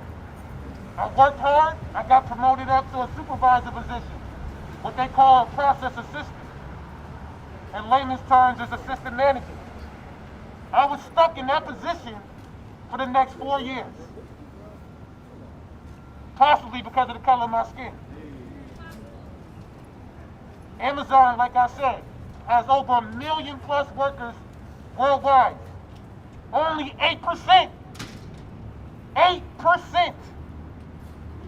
of management is black or brown or indigenous. So what does that tell you right there? There's systemic racism inside this company. For 4 years, they kept me in the same position as I watched my white counterparts come in with less experience. 6 months. 6 months or less get promoted right over me. Wow. I trained my bosses for years. In return, I got nothing. But what I did get was my dignity, integrity, and I was able to walk out on my own terms. So when COVID-19 came into play, I watched as a supervisor every single day my employees come to work fatigued, eyes bloodshot. Some of them were even vomiting at their workstation. And we would clean it up and put somebody right back on that same station. No masks, no cleaning supplies, no safety guidelines. Business as usual. Shame on them. Had a meeting March 24th. They told me in this meeting with supervisors and bosses above me. They told me not to tell my employees that somebody tested positive 2 weeks ago. What I did, I left. That was my last time working for Amazon. Good for you. An hour later, me and my brother Dirk Palmer, That's enough. we said, enough is enough. Enough We're is gonna fight enough. back. Yes, sir. Fight back. Fight back. We went home, we brainstormed. I reached out to every major media news I could think of. Yeah, I sure. reached out to Governor Cuomo's office. I reached out to Mayor de Blasio's office. I reached out to the CDC department of New York, the health department. New York City was the epicenter. People were dying every 15 minutes. I didn't get any answer in return that entire week. But I didn't sit home. I didn't sit home in my house in New Jersey. What I did, I came back to my Amazon facility every single day off the clock and sat in the cafeteria for 10 hours a day. Went into the general manager's office every morning at 9 o'clock, voicing their concerns with my fellow co-workers. Letting them know we need to be protected right now. We need to shut this facility down right now. Bravo. At the end of the week, after all week of getting a runaround, no answer, no responses, had us sitting in the cafeteria, not paid. They decided to quarantine me. Only me. Nobody else. Out of 5,000 people, 5,000 people in JFK, Staten Island, I was probably the third person that ever did quarantine. So what does that tell everybody there? You're special, brother. They were trying to silence me and silence us for speaking up about COVID-19. And that's the way they tried to spin it to the media. I violated social distancing policy. What policy? There was none. We had no policy. We had no guidelines. We had no masks. We had no protections. It was totally false. They fired me for speaking up about COVID-19. But I didn't give up. I didn't give up. March 30th, we had that protest. 2 hours later, they fired me. A week later, Jeff Bezos, the richest man in the world. Richest man in the world. This man that made over $88 billion. This man that's, as we speak, $4,000 a second. Almost $4,000 a second. $9 million an hour. $13 billion a day. This man spent $9 million to have a meeting about me in 1 hour. In that meeting, he said, let's make him the face of the whole unionizing effort. He's not smart or articulate. Racist remarks. Let's try to, we'll be in a better PR position to smear Chris Smalls than to answer questions for the umpteenth time about health and safety of our own employees. This man, Jeff Bezos, he signed off on that. But somebody in that room leaked it. Thank you. Thank you. Yeah. So, here we are. 9 months later, we still fighting for the same thing. Workers are still getting sick in that building on a daily basis. Workers have died in that same facility. The blood is on their hands. I said that. I said, if somebody, God forbid, somebody die in this building, the blood is going to be on your hands. And guess what? Not one, not two. We're talking double digits. And they keep this away from the media. They keep this away from the public. This is why I traveled the country for the last 9 months. I put my life at risk every single day for this. Thank you. Thank you. Every single day. Grateful to you. Thank you. Traveled the country for the last 9 months. Started off here. Went down to Washington and Jeff Bezos' $23 million mansion down there. Went to Beverly Hills to his $165 million mansion. Just came back from Seattle a few weeks ago. Stopped at his $23 million mansion. And we right here at his $80 million mansion. This is the 3rd time I was here. We're not going to stop. No. We're not going to give up. Not giving up. We're going to continue to fight. Yeah. We're going to continue to speak up. I'm going to continue to uplift the voices that are unheard. The ones that have underlying health conditions. The ones that can't speak. The ones that still at work right now. Suffering for 10 hours a day, 11 hours a day, 50, 60 hours a week to deliver Christmas packages to the world. Putting their lives at risk as essential workers. They deemed us as essential workers. Wrong choice. We're not essential, only our health is essential.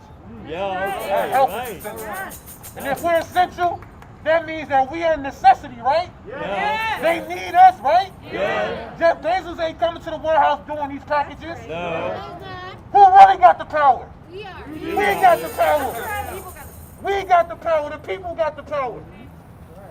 Same thing going on in this country right now. Half of us facing eviction right now, unemployed.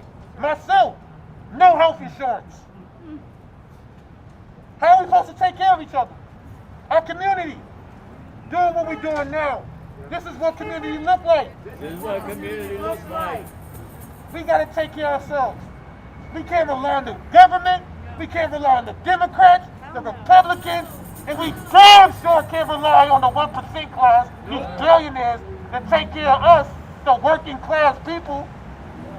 So what are we going to do this year? What is the next step? Stand up, fight back. What is the next step for us? General strike. General strike? How much more are we going to take? We're waiting on a second stimulus as we speak. While the politics, they're playing politics with our lives. Politics. Just to give up breadcrumbs. $600? You know what $600 is?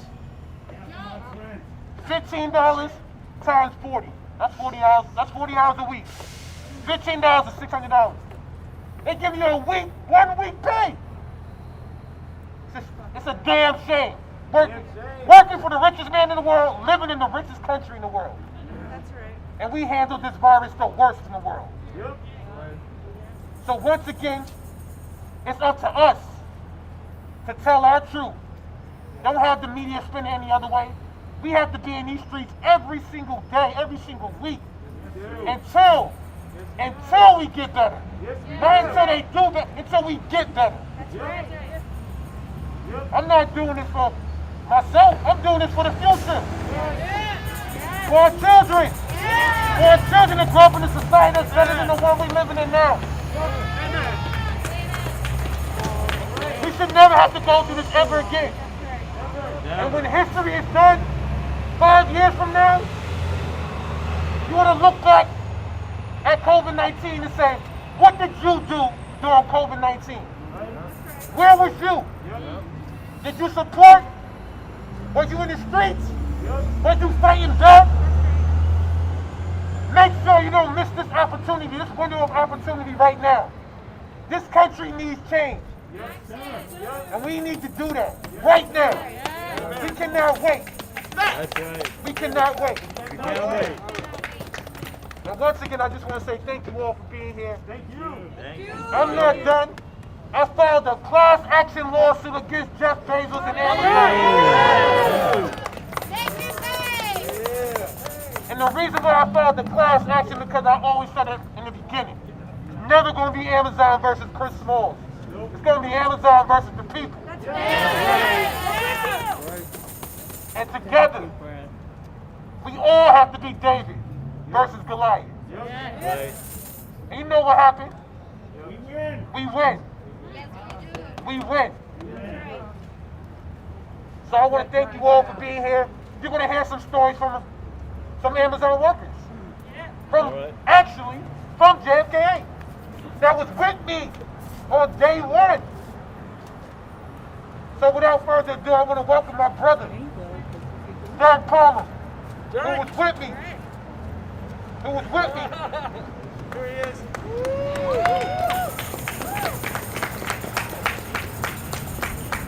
Tell him where you just came from, Joe.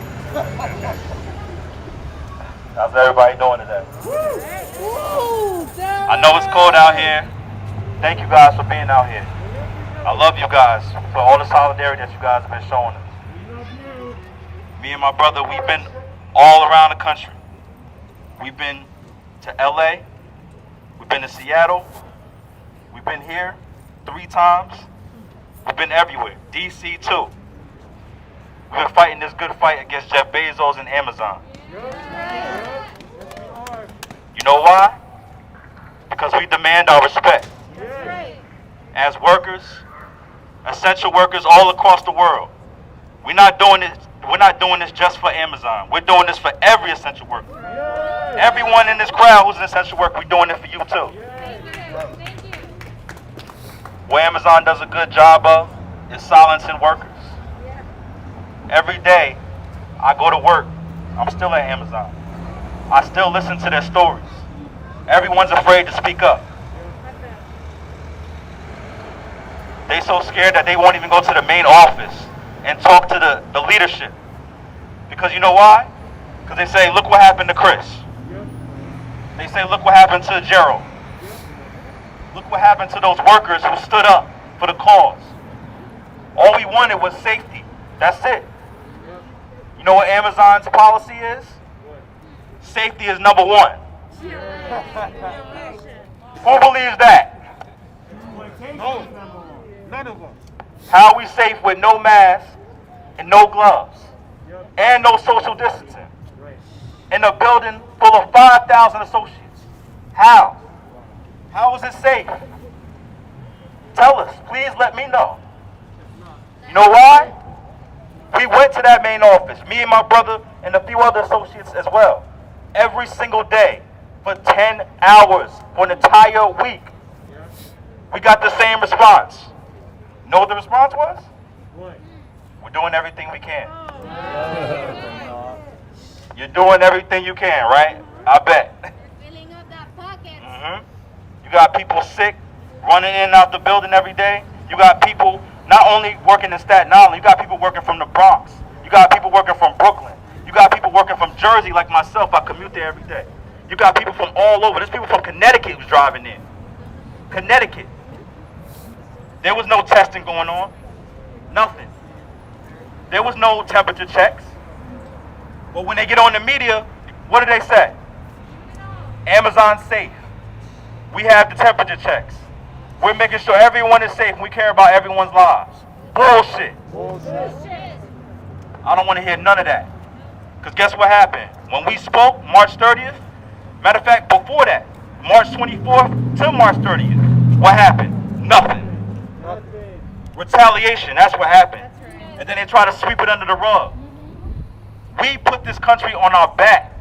We put Amazon on our back. And what do we get in return? Absolutely nothing. We get fired.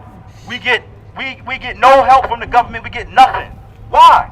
If we so essential, why are we not getting anything? Somebody please tell me. I would like to know.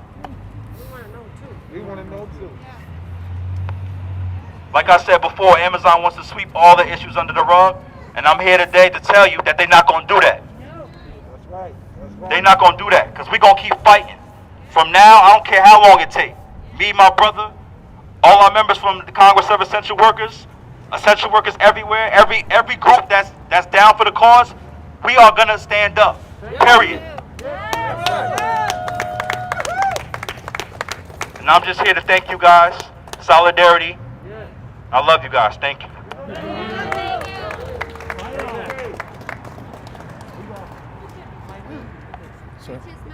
Derek and Chris, thank you so much for your moving testimony. What? Okay.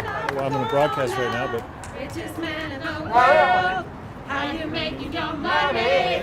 Richest man in the world, you make it off of Corona. Richest man in the world, how you making your money? Richest man in the world, you make it off of Corona. Richest man in the world, how you making your money? Richest man in the world, you make it off of Corona. Richest man in the world, the pandemic profiteer. In the penthouses above us, the lights are on. Is that you? Jeffrey! And we're gonna write messages to you on your trash Christmas tree here. That's gonna be our Christmas card. Come on down and get our messages. He must be home because he had all these damn police today. He must be home. There's a lot of police people here He's spending that tax dollars on police. protecting the 1%. He needs to be taxing you. Hallelujah.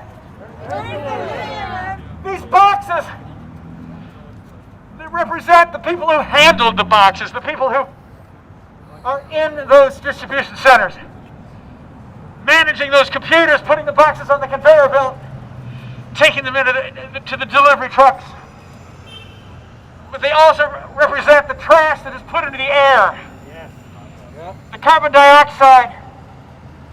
This company is, the regulators are going to catch up to this company 5 years from now. I'm sick of these unicorn companies. They come out of nowhere, and it's like we're dazzled by these gangsters.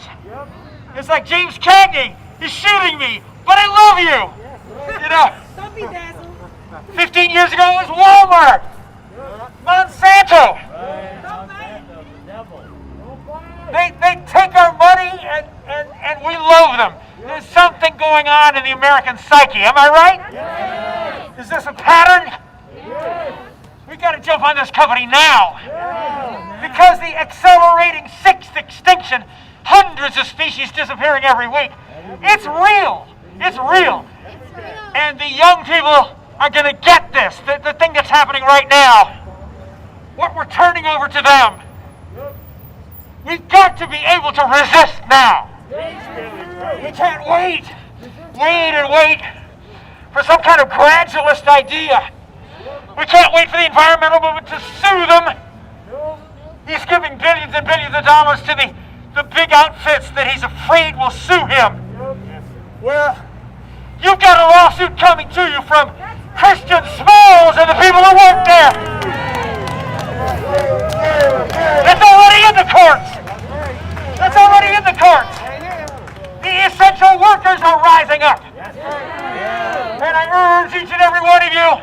Look up the Congress of Essential Workers and give them money. Give them support.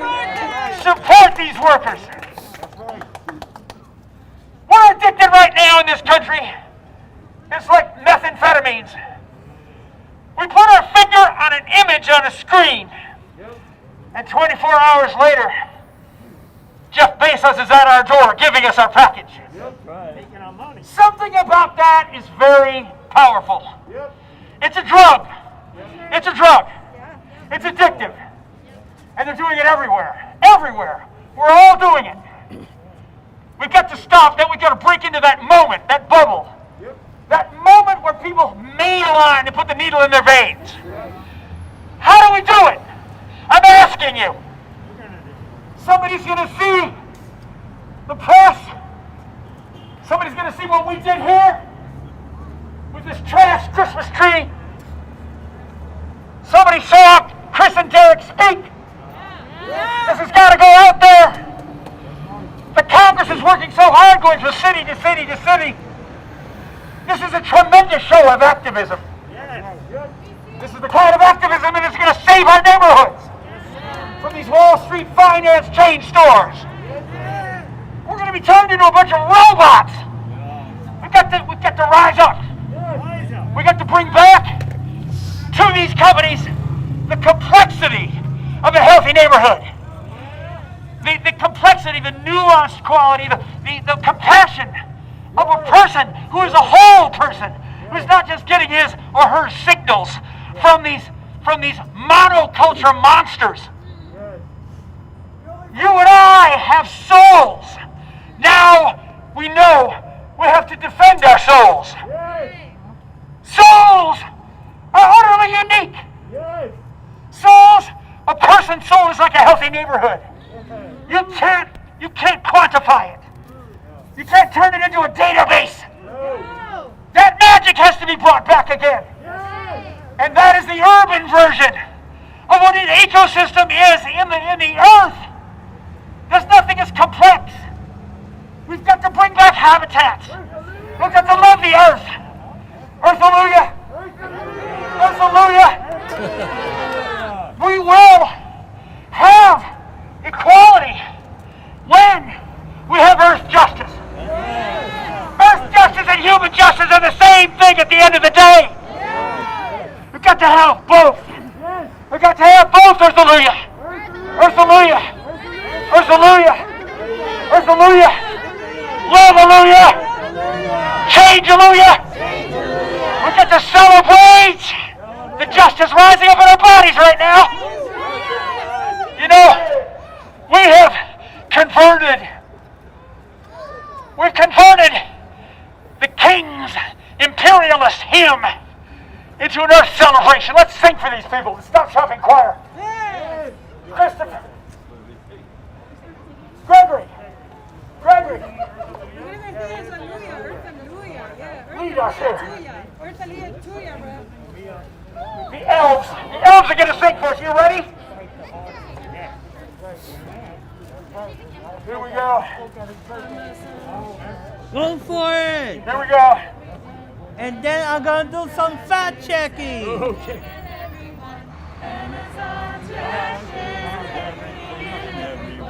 Amazon trashes everything and everyone. Amazon trashes everything and everyone. Amazon trashes everything and everyone. Amazon trashes everything and everyone. Amazon trashes everything and everyone. Amazon trashes. So I want to. Ain't no safe way to work at Amazon. Ain't no safe way to work at Amazon. Ain't no safe I want y'all to listen to another story from an Amazon worker that literally works at decay, Staten Island. He was with me in the cafeteria. He was with me on day one when we was protesting, advocating, and he's here today. I haven't seen him in 9 months, and I'm happy that he's here. I'm happy that he's here in solidarity to speak about what's still going on at JK8. And this is very important. He's still a worker there, and he's going to speak today about what's still going on in that facility, and we want to put it out there now.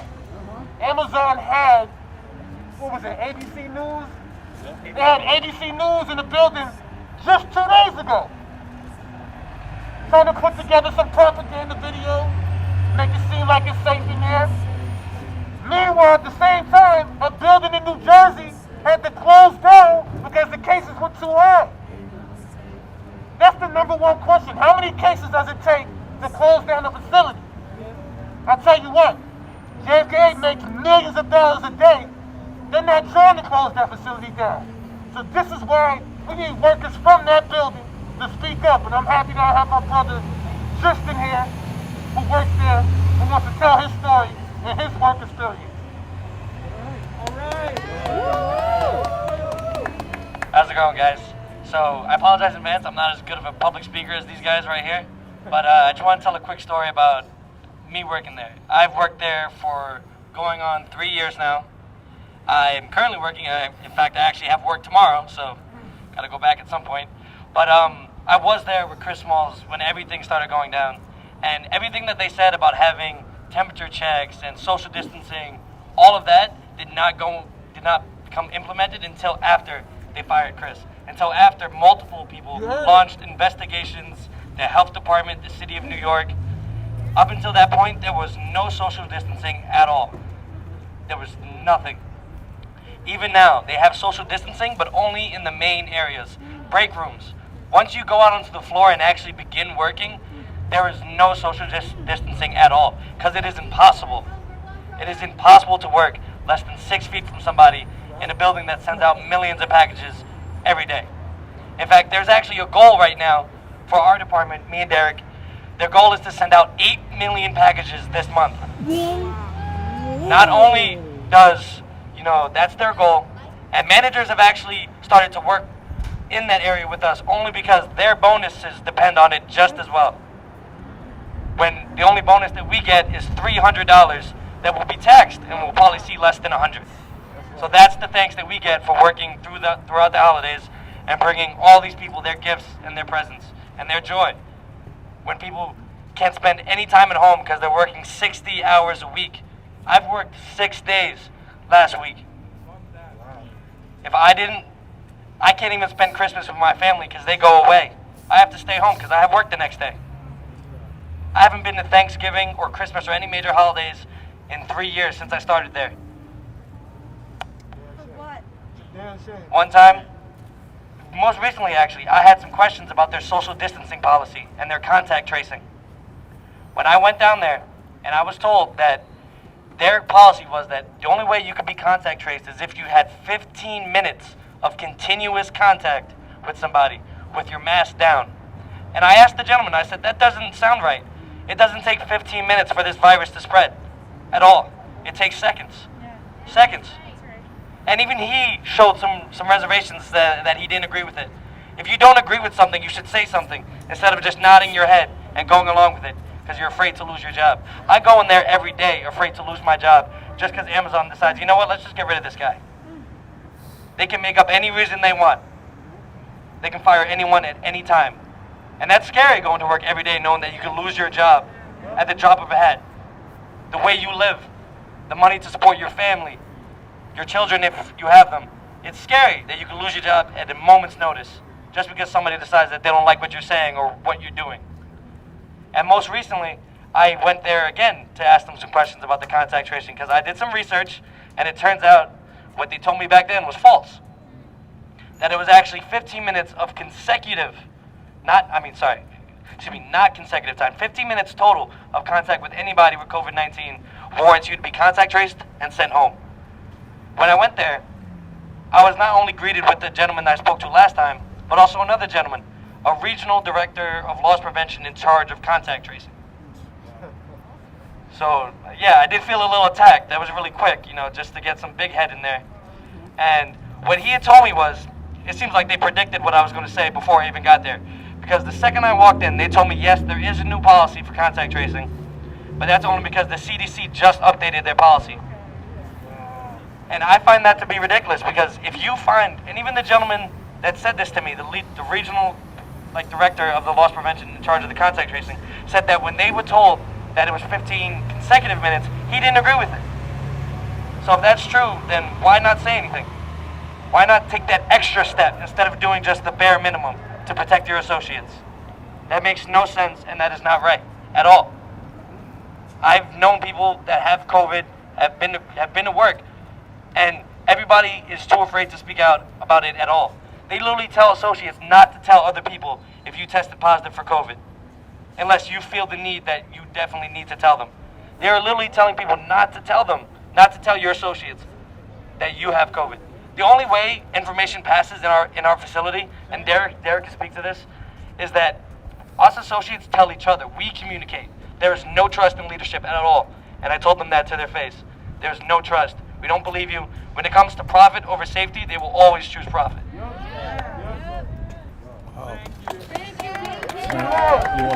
to think about stopping? It's almost 2 hours. Yeah, no, and I'm getting really You know cold. what? I'm cold too. We're gonna have to go pretty That soon. story motivated me to warm y'all up a little bit. So, I'm ready to chant something real quick. And what I love to do, I like to shut shit down. So if we don't get it, shut it down. If we don't get it, shut it down. If we don't get it, shut it down. If we don't get it, shut it down. If we don't get it, shut it down. If we don't get it, shut it down. If we don't get it, shut it down. If we don't get it, That's our cue. if we don't get it, shut it down. Hold up, we don't get it. Well, Charles, it was a We can go that way. yeah. It's very cold now. It's really It's when you dropping down. when you stand there. Yeah. The concrete transmits cold into your feet. Right. I think it's fair to criticize the way Amazon has been run and the way in which Bezos has been able to acquire the outsized wealth and influence that he has. But I'm not a big fan of if we don't get it, shut it down approaches. Right. That's I like his idea of a class action lawsuit. right. And it was interesting. Here we got more restaurants in the Can I enclosed. buy you a nice cold beef? Yeah, I don't know. I'll tell you, Charles, it's interesting to see what's going on. Yeah. Whoa, holy cow. I thought they were enclosed, but they're just right straight out there in the freezing cold. I'm just saying, I'll get you a nice.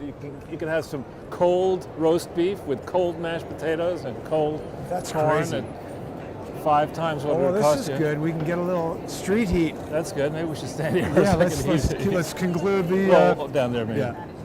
Oh yeah. Oh, perfect. It's not right in. Well, their here we go, faces. Charles. We could have a little conversation right here by the heat. Yeah, you can get closer. Sure. So yeah, whoa, try not to knock it over on me.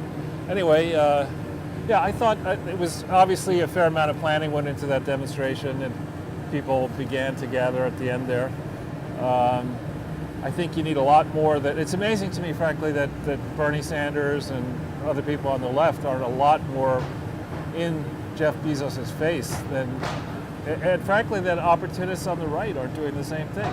Saying, you know, we do believe in building businesses, but we don't believe building businesses off the back of government, and they're basically doing that. I think we need a lot more antitrust stuff going on between Amazon and Google and all these companies Right. that are controlling so much of what we buy and how we access everything. And we're seeing now Right. how we were just kind of lazy about it for a while, but they're taking hold. Well, and they nearly got us in the first COVID thing. I mean, they were very close to, I think, saying cash is not safe.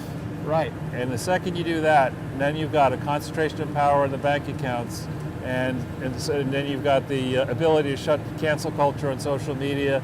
You move that to telecom, you move that to a bank account, and you're basically screwed. Yeah. You get fired. They say you can't use the bank or a credit card anymore. No, you can't buy anything because there's no cash. I mean, you could really change the balance of power quickly in favor even more of the unregulated globalist criminals if you wanted to. And God forbid what may happen should the buffoon, who is currently probably watching his laundromat, watching his washer dry here, actually. It should be back, hopefully. All right. Using We're the back. old, the Tried new and true. method of know, I hope I caught it. I mean, It's fine. Watch this guy jumping up and down to your left. where is he? He's in the doorway. Oh, yeah. This is the homeless center on the right, I think. Yeah, yes, that's right. This guy's. Well, I think it was a good episode, Charles, for Yeah. people to see that. Interesting people. I've definitely seen that guy, Reverend Billy, or whatever his name is. I think over the summer I saw him in Washington Square Park. Have we ever been to Washington Square Park? Yes. And, you know, so tomorrow's Thursday. I'm not sure if I have any shows scheduled. It's Christmas Eve. Yeah, I might take the day off. I think Wow. this was a good, I know. Well, I usually try to do that on Saturday, but the past several Saturdays there's been stuff going on that I've wanted to cover. I got a lot of research to do. We got to start looking more closely at the Brookings Institute because, you know, Ben Wittes and the reporting that they've done about Peter Smith's death, he got very aggressive, threatening me that if I were to express my opinion that his refusal to look at facts could cause people to think that he would be deliberately covering up those facts. Isn't he? He wants to sue me. Isn't he friendly with Comey? That's what he claims, but there's a lot more stuff about that Brookings Institute that I've been finding out more than I've been talking about it. And there's also this thing called Bot Sentinel, which claims to be searching the internet for, you know, harmful bots. But as I start to examine their CEO, Chris Boozy, seems like he's doing the things he claims to be. He's a not so harmless bot. Right. He seems to be doing the things that he's, you know, scanning the internet for, and it's easy to see. So he's defamed me and, you know, spread lies, and he's a pretty malicious guy. So I'm going to be looking into that a bit more. People should be very wary of this Bot Sentinel. I don't really think it should be trusted. That's my opinion. But I think that's going to be just about Good, the show Jason. for today, Charles. Oh, one thing I wanted to mention, Charles, you know, people who are wondering about last-minute Christmas gifts, they are able to get gift subscriptions to Crowdsource the Truth. Yeah, if they go to crowdsourcethetruth.com, and if you sponsor the Counter Lawfare Fund, you just send me an email on truth@crowdsourcethetruth.org and tell me the email address of the person you want the gift subscription to go to. You can actually send a subscription to anybody at all. Huh. And so that's pretty convenient. Should send one to Joe Biden. Yeah, if someone could send it. If you have Joe Biden's email address, you got to text it to, like, you know, 666.33 or whatever the hell it is. 666.satansniffer.HLL. And people can also become sponsors on subscribestar.com/crowdsourcethetruth or patreon.com/crowdsourcethetruth. Thanks for tuning in tonight, everybody. And Charles, thanks for joining me on this now suddenly very cold journey. My pleasure, Jason. Merry Christmas.